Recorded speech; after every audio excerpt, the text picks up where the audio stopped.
Eh, di tahun 2023 ini memang transaksi kartu kredit ya meningkat kembali lagi seperti sebelum pandemi.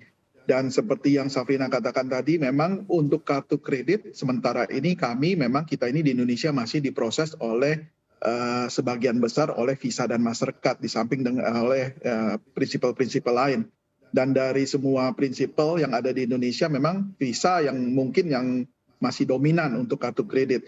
Sedangkan untuk kartu debit sendiri sejak 5 tahun yang lalu pemerintah sudah menerapkan bahwa semua transaksi kartu debit harus diproses di dalam negeri. Dalam hal ini melalui GPN ataupun melalui Visa dan Mastercard yang bekerja sama dengan switching lokal. Nah, kalau ditanya, saya nggak sebut angkanya ya, tapi kalau mungkin ditanya nilai transaksinya secara debit, kalau kita membandingkan dengan GPN, mungkin tetap lebih besar GPN ya dalam hal ini, karena memang semua transaksi diharuskan melalui GPN. Nah, ini yang nantinya menjadi pertanyaan yang belum ditentukan, apakah kartu kredit nantinya juga diharuskan seperti demikian, ataukah kartu kredit nasional menjadi alternatif Ya. luar Visa dan Mastercard. Karena saya melihatnya dengan adanya berita ini saja ya, di mana pemerintah sudah mengatakan bahwa akan menyingkirkan Visa dan Mastercard, banyak pertanyaan-pertanyaan dari negara-negara lain juga yang saya terima. Ya, Kedepannya apakah nanti turis-turis tidak bisa lagi pakai visa. transaksi di Indonesia, Heeh. ya, atau orang-orang Indonesia yang keluar negeri tidak bisa lagi melakukan transaksi. Ini Ya. yang Ya. mungkin harus hati-hati ya kita ininya, karena seperti yang tadi saya sampaikan, kita sudah bicara Ya. Ya. era globalisasi. Ya, jadi jangan sampai nanti ada berita demikian akhirnya turis-turis yang tadinya ingin berkunjung ke Jadi enggan Indonesia ya Pak ya. jadi nggak jadi ya, mengurungkan niatnya karena mereka bilang waduh takut nanti nggak bisa pakai transaksi lagi. Ya. Nah, kembali lagi niat dari wacana ini adalah kemandirian dalam mengelola sistem Ya. pembayaran, khususnya di dalam domestik. Jadi itu yang menjadi fokusnya, bukan berarti harus memindahkan semua transaksi ke dalam siapapun nanti, apakah itu GPN ataupun nantinya siapapun. Baik Pak Steve, nah implikasinya seperti yang tadi juga sudah Anda sampaikan kan memang dalam hal penggunaan kartu kredit, jika memang di Indonesia nanti sistem settlement kartu kredit semuanya menggunakan GPN, itu nanti seperti apa Pak ke depannya jika memang harus menggunakan GPN? Seperti juga tadi Anda sampaikan ada memang kekhawatiran sendiri karena kan GPN ini sebenarnya tidak bisa digunakan di luar negeri.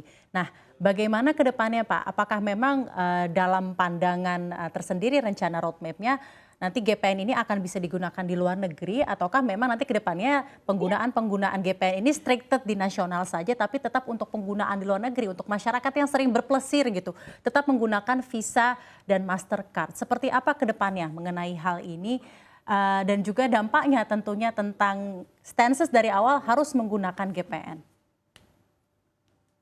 Ya, bisa dua-duanya ya, bisa dua cara ya. Satu adalah secara lokal kita memiliki kemandirian, artinya kita punya network sendiri ya. Artinya kita harus punya prinsipal lokal. Yang sekarang ini apakah GPN menjadi prinsipal lokal atau tidak itu kita masih belum tahu. Ya. Yang kedua, jika kita ingin keluar ya bertransaksi ke luar negeri, bisa saja kita masih beraliansi dengan Visa Master ya, atau mungkin kita juga bisa melakukan yang namanya kerjasama bilateral ya, seperti yang sedang dilakukan oleh QRIS sekarang ini adalah Dengan setiap Jepang ya. negara ada ya bekerja sama dengan Jepang, dengan Cina dan sebagainya. Jadi artinya bisa-bisa saja kartu GPN ini akan bisa dipakai di beberapa negara tertentu.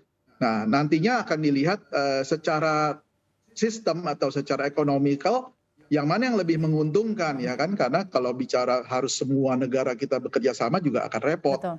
ya nantinya. Jadi hal seperti ini option kita masih banyak, masih ada. Jadi ke Saya kasih depannya masih contoh ada mungkin ruang pengembangan ya Pak ya untuk GPN tentunya. Tapi yang tentunya prinsipal lokalnya itu yang terpenting harus ditetapkan itulah GPN. Nah contohnya sebenarnya bagaimana Pak ke depannya dalam hal penggunaan GPN ini dan juga something yang bisa menjadi lesson learn untuk kita dalam penetapan GPN sebagai prinsipal lokal pembayaran kartu kredit. Kan seperti yang juga tadi sudah disampaikan, Malaysia sudah menggunakan sistem settlement independen. lalu juga China dan beberapa negara tetangga lainnya sudah bisa berani menggunakan sistem pembayaran independen nasional. Apa yang bisa kita pelajari Pak dalam hal implementasi GPN ke depannya dari negara-negara tetangga? Ya, yang paling mudahnya ya kita tadi Sabrina sudah kasih jawabannya sebenarnya, belajar dari teman-teman di luar itu ya, artinya kayak seperti kita ambil contoh China dengan Union Pay-nya, awalnya mereka adalah prinsipal lokal, ya kan, tetapi karena adanya kebutuhan di mana mereka harus mengakomodir rakyatnya yang mungkin sering berpergian ataupun mungkin sering menggunakan di luar negeri, akhirnya ada beberapa tempat yang mereka menjadi prinsipal-prinsipal seperti Visa dan Mastercard juga. Nah, nantinya ke depannya apakah GPN akan seperti itu? Ya, ini adalah menjadi strategi nasional kita ya.